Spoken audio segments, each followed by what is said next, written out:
Let's make first zinc nitrate.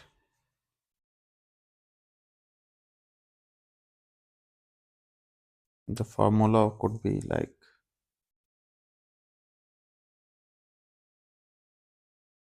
बेटे आपने देखना क्या, पहले इसके फॉर्मूले को देखें। इसमें जिंक है, इसमें नाइट्रेट है। तो जिंक और नाइट्रेट, और पहले आपने ये तय करना कि is it soluble, because all nitrates are soluble in rules of solubility. तो ये सॉल्युबल है, और सॉल्युबल को बनाने के लिए ये आपके लेफ्ट साइड पे 4 मेथड्स हैं। और सबसे पहले बंदे के जहन में फर्स्ट मेथड आना चाहिए, that is acid plus metal. तो उसकी अगर ब्रैकेट में देखें तो माजट है, माजट में जो जेड है दैट इज फॉर जिंक, तो हम कहेंगे yes we are going to use this method. ठीक है, तो और ये एक्सेस मेथड है। और नाइट्रेट, अब नाइट्रेट कहाँ से लाएं? This is your nitrate. अब ये कहाँ से लेके, ये किसी एसिड से आएगा। किस एसिड से आएगा? नाइट्रिक एसिड से आएगा। सो what we are going to do, we are going to write it like that: add excess of zinc metal, क्योंकि ये क्या है?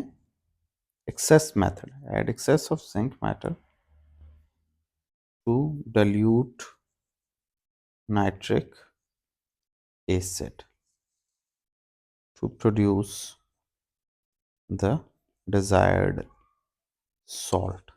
बस हो गया, ये प्रेपरेशन होगी बेटा। अब इसको ऑब्टेन करते हैं। अब ऑब्टेनिंग के मेथड क्या है?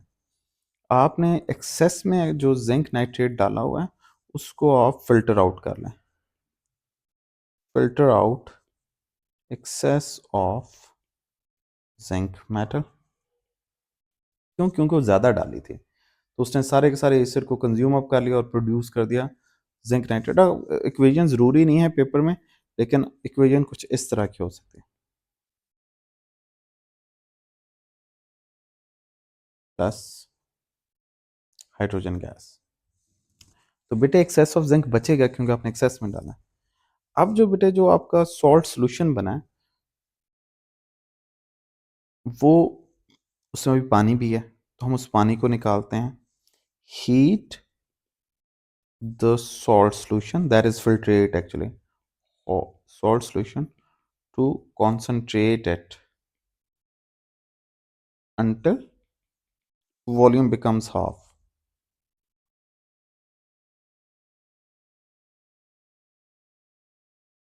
Then ये जो concentrate है, allow this concentrate, allow this concentrate to cool at room temperature, so crystals can be formed.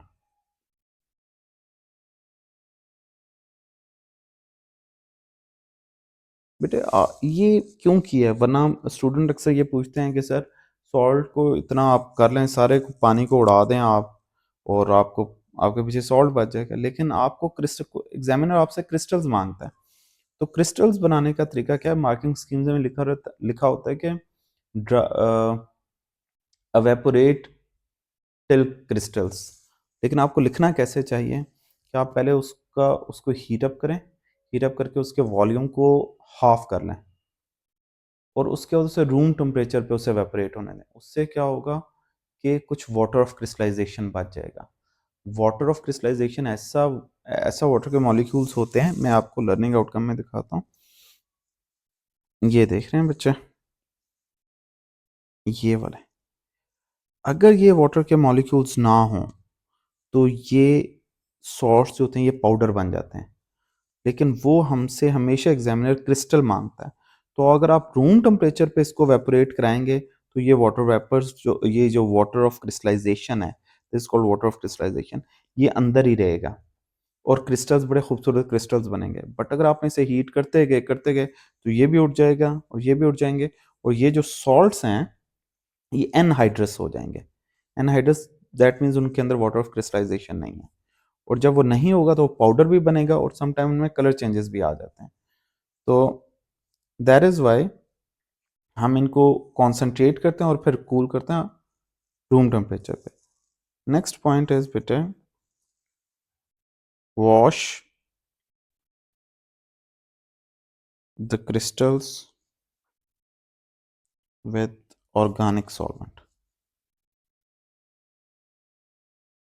then dry the crystals in the folds of filter paper.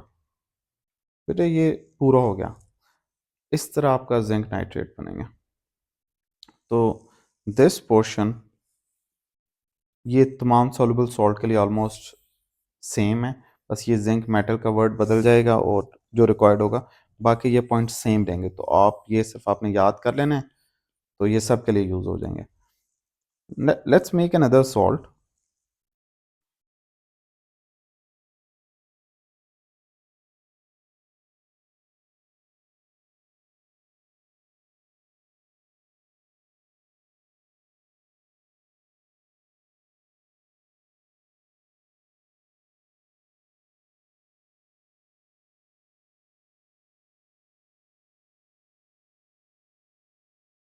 But if you see your salt, इसमें copper metal है और sulphate is an ion. तो आप याद रखिए कि ये sulphate जो आएगी ये एसिड से आएगी। और कौन से एसिड में सल्फेट होती है? सल्फ्यूरिक एसिड H2SO4 में। और हम जैसे ही हम देखेंगे कि ये कॉपर सल्फेट है, तो पहले हम ये तय करेंगे इज इट सॉल्युबल और इनसॉल्युबल। तो ऑल सल्फेट्स और soluble except calcium sulphate, barium sulphate and lead sulphate. तो ये उसमें नहीं आता, तो that means it is soluble. और अगर ये सॉल्युबल है तो सॉल्युबल सॉल्ट बनाने के चार मेथड्स हैं, जो कि ये हैं। तो सबसे पहले हम एसिड प्लस मेटल की तरफ देखते हैं, बट उसके लिए ज़रूरी है कि माजेट वाली मेटल्स हों। तो कॉपर तो माजेट के अंदर मौजूद नहीं है, माजेट में तो मैग्नीशियम, एल्यूमिनियम, जिंक, आयरन और टिन है। तो हम मेथड टू पे जाते हैं। मेथड टू में हम ले लेते हैं H2SO4। इससे हम ले लेंगे जनाब वाला, इसके लिए हम ले लेंगे H2SO4। और क्या मैं अकेली मेटल डाल सकता हूँ? नहीं डाल सकता। क्यों? क्योंकि माजेट में नहीं है। तो मैं सेकंड मेथड पे चला जाता हूँ, metal oxide, that would be copper oxide. लेकिन उधर ये लिखा है कि ऑक्साइड मस्ट नॉट डिजॉल्व। तो मैं according to rules of solubility अगर सोचूं, तो ऑक्साइड का रूल क्या है? ग्रुप वन के ऑक्साइड सॉल्युबल है और कैल्शियम ऑक्साइड सॉल्युबल, बाकी सब इनसॉल्युबल है। तो यस इट इज इनसॉल्युबल, ये ऑक्साइड इनसॉल्युबल है, डिजॉल्व नहीं हो सकती, तो मैं इसे यूज कर सकता हूँ। तो what I am going to write, I am going to write like this: add excess of copper oxide into dilute sulfuric acid to produce the desired salt। ठीक है, यहाँ पे बन गया। इक्वेशन लिखना जरूरी नहीं है, बट मैं लिख देता हूँ। Copper oxide plus H2SO4 becomes copper sulfate and water। Whenever metal oxide or metal hydroxide reacts with an acid, it's going to produce salt and water। So अब ऑब्टेनिंग करते हैं। ऑब्टेनिंग में क्या था कि क्योंकि ये एक्सेस मेथड है, तो एक्सेस वाला, ये एक्सेस वाली कॉपर ऑक्साइड निकालते हैं, फिल्टर आउट कर लेते हैं। इनसॉल्युबल है ना, filter out insoluble copper oxide. ठीक है, और रेस्ट को मैं दोबारा उसी तरह पेस्ट कर देता हूँ, ताकि जो बार बार लिखना ना पड़े।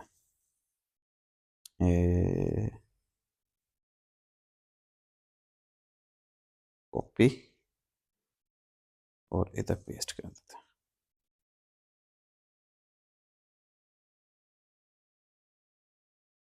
बेटा उसके बाद उसी तरह heat the salt solution to concentrated until volume becomes half. Room temperature पे कूल करें ताकि क्रिस्टल्स बने। Wash the crystals with organic solvent, dry the crystals in the food. जब भी जितने भी सॉल्युबल सॉल्ट है, उनको फिल्टर पेपर में आपने ड्राई करना है। ठीक है, नेक्स्ट सॉल्ट बनाते हैं बेटे, टाइट्रेशन के थ्रू हम बनाएंगे।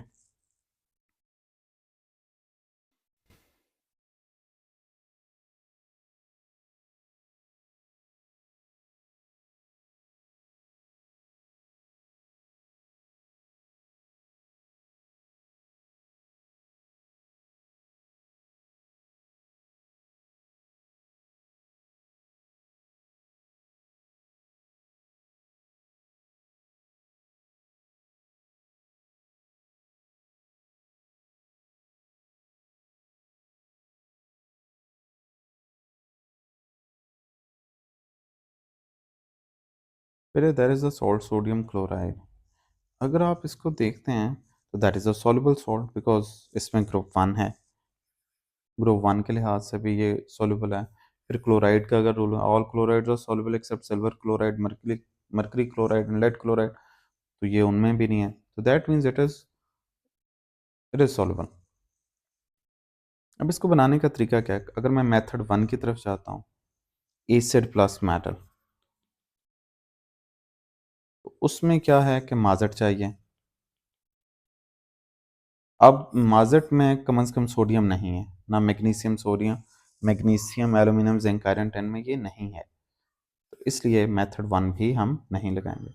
मेथड 2 में हम अगर इसके ऑक्साइड यूज करते हैं, method 2 is all about using metal oxides.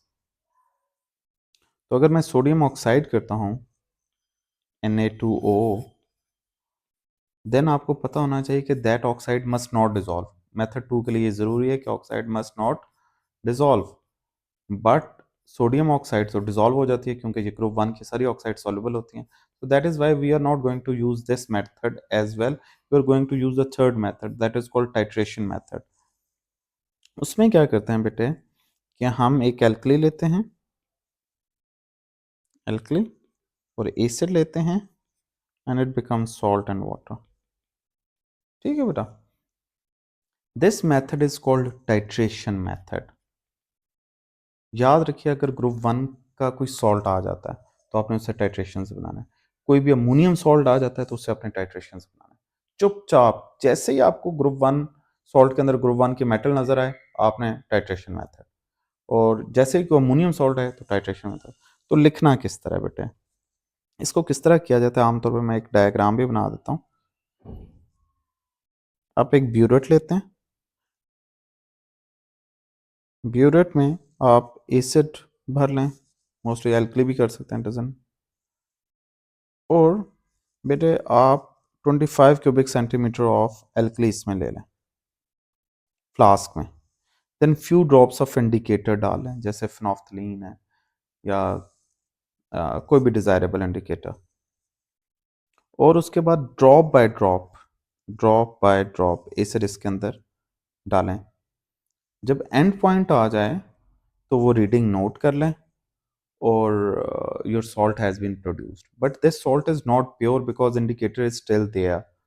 सो आप इस सारी ये जो प्रोसीजर है इसको रिपीट करेंगे, क्योंकि आपके पास वॉल्यूम तो आ गया, आपको पता लग गया नोटेड वॉल्यूम क्या था जिस पे एंड पॉइंट आया। क्योंकि होता क्या है कि जब आप इंडिकेटर डालते हो ना शुरू में, तो एल्कली अपना कलर बदल लेती है। वंस एसिड उसके अंदर डलता जाता है तो वो कलर चेंज आ जाता है। तो वो जो कलर चेंज होता है that is your and point, और उस जगह आप अपनी ब्यूरेट को रोक लेते हैं, उसकी टैप को क्लोज करते हैं, और उसकी उसकी जो मार्किंग्स हैं उसको पढ़ते हैं, उसको रीड करते हैं। तो जो मार्किंग होती है जिस पे एंड पॉइंट आया होता है वो आप नोट कर लेते हैं, और सारे प्रोसीजर को दोबारा से करते हैं, बट इस दफ़ा इंडिकेटर नहीं यूज़ करते हैं। और उतना ही वॉल्यूम, जो नोटेड वॉल्यूम होता है, वो आप वापस डालते हैं तो सॉल्ट आपका प्रोड्यूस हो जाता है। But this time the salt is very pure, previously उसमें इंडिकेटर था। सो इसको लिखेंगे कैसे? Taking sodium hydroxide side in a conical flask with few drops of indicator.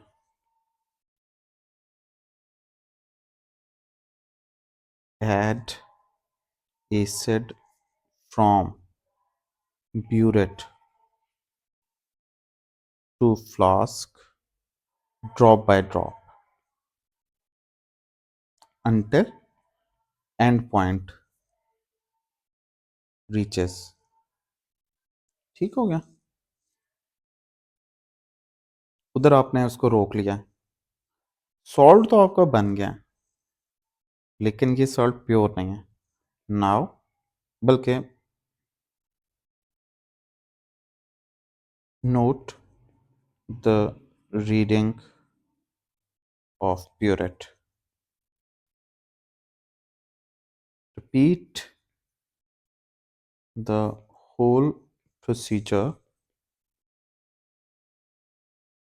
without using indicator. Desired salt has been produced.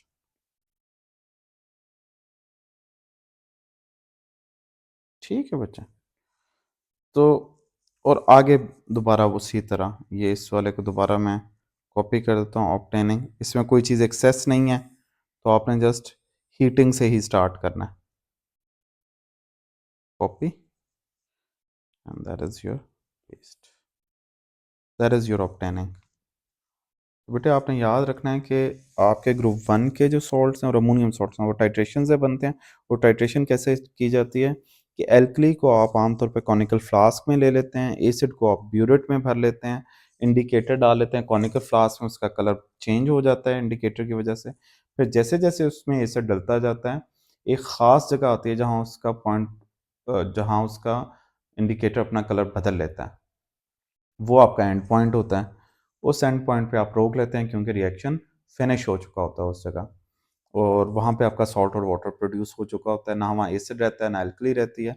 But इस salt और water के साथ indicator अभी भी मौजूद है, बेशक उसने अपना कलर बदला हुआ है, लेकिन इस इंडिकेटर को यूज़ ही इसलिए किया था कि कि आपका जो पॉइंट ऑफ एंड पॉइंट है, पॉइंट ऑफ इक्वलेंस जिसे बोलते हैं, वो डिटरमिन किया जा सके। तो आप दोबारा इस प्रोसीजर को रिपीट करेंगे यूजिंग द नोटेड वॉल्यूम। इस दफ़ा इंडिकेटर नहीं है, तो आपका जो इस दफ़ा सॉल्ट बनेगा दैट इज़ वेरी प्योर।